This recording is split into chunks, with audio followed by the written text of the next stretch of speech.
estudyante ako, na hindi ako marunong seryoso, kaya hindi ako pwedeng seryosohin.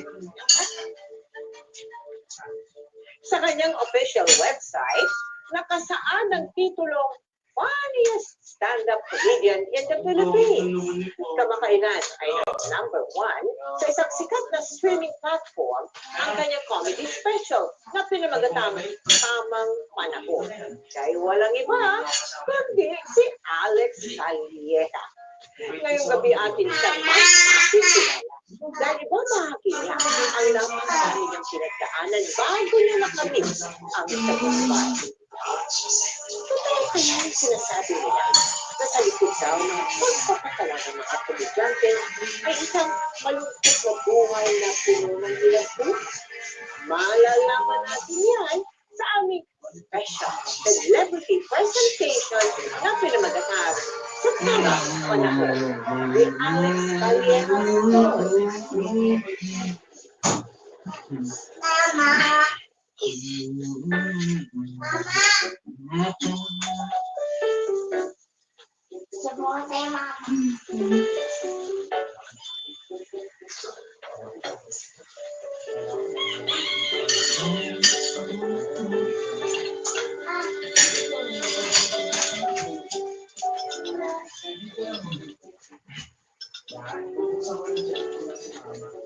Hoy, Alex!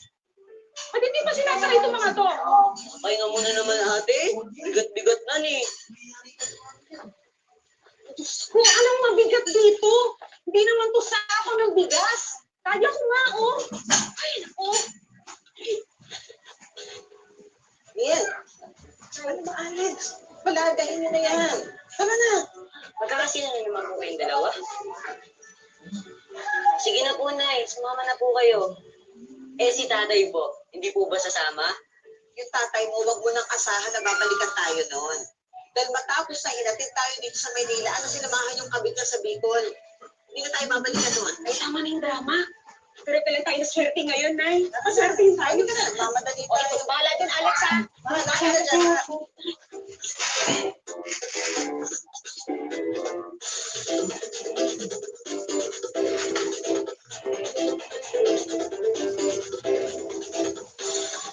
Balita ko naman, bigatin yung pamilyang Calleja, di ba? Sa Albay daw, kayo yung naging governor yung lolo, na may kaya kayo. Pero kaming fast food, pero kaming sariling kuryente. Yung balita nga lang, Abel.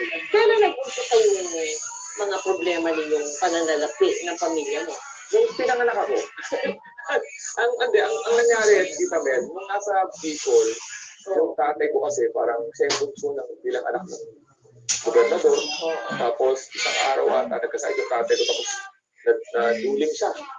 Ang ginawa kahit nakapagtapos, bayaan mo lang, binigyan yung mga luho. Yung ugali na yun, nadala niya sa pagiging pamilyadong tao. Yung babae tatay ko, babaero. Para hindi siya mastorbo, dinala niya kami sa Maynila. Para pagdating sa Maynila, iwan kami. Ano yung provision tatay? Wala kang maupahan. Ang gagawin namin, pag napapalis kami, maghanap kami nalilipatan. Lumipat kami sa container sa hanap ng Pasig River, Mandaluyong Bridge. May ano dyan, nagaya ng mga container van na kada 3 araw pinapalitan. Doon na ako sa container ang CR namin ng Pasig River. Totoo, doon, ano yung pag nag-CR kami, event. Kasi nagpapalakpakan yung mga tao. Touch yourself. Dumudumi ka dun sa... Oo, sunod. Inaanaw to eh. Dumudumi na si Alex. Sunod, parang posisyon. Nakasalit ka lang eh. Ito na, wala pang cellphone ako kasi printing ako.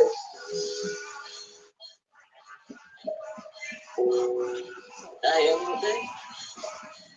Pinalikuran niyo kami. Iniwan, pinabayaan. Pero gagawin ko lahat para may aawang si nanay, pati na din si ate. Pero sana bilang araw makita rin tayo. Pero hindi ko alam kung mapapatawad pa kita. Ano ba, kaya na ba tayo magkakaroon ng kuryente? Hindi, pag nakapagbayad na tayo. Ano kaya, hiramin mo muna ng pera yung kuya Aloy mo. Ay, naku, magpapalit nyo naman yung tinaya mo sa kasino yung pambayan. Na lang. Olympic na yan, huwag nakamot na kayo naman yung pangangasin mo. Tsaka ikaw, teka nga, bakit ba hindi ka pumunta abroad para Tulong ako ng kapatid mo. Maihabol mo kami sa kahirapan. Betched buhay na to. Init ang kulay. May isa ka na naman pupunta. Magkakasino ka na naman. Kung gusto mo sumama ka, Unboxing. bayad sa kuryente natin. Ay, kumain Unboxing. ka lang natin ng kuryente yung hawak mong pera, Nay. Kaya nga, sumama ka kung gusto mo pa. Nay! Dito.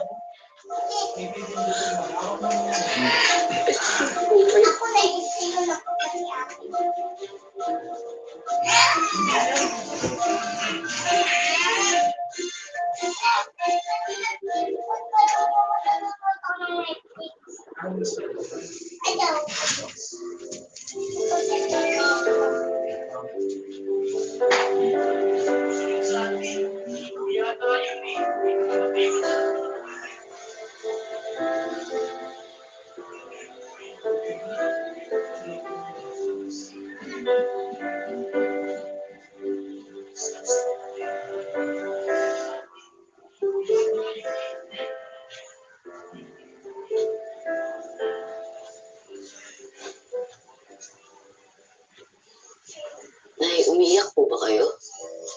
Nanang ito? Wala lang to, anak. Nanang to.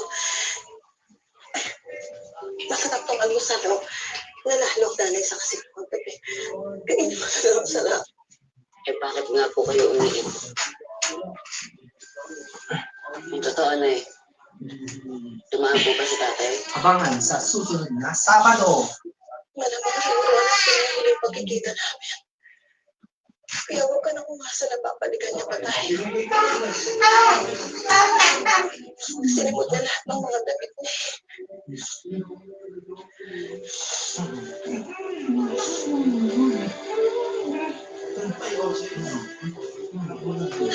Huwag kang tumulit sa tatay. Abangan sa susunod na Sabado. Respetuhin mo ang babae.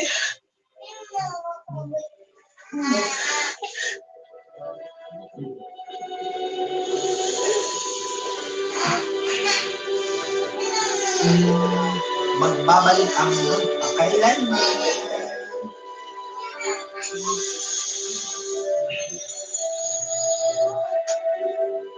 Radio stations are shedding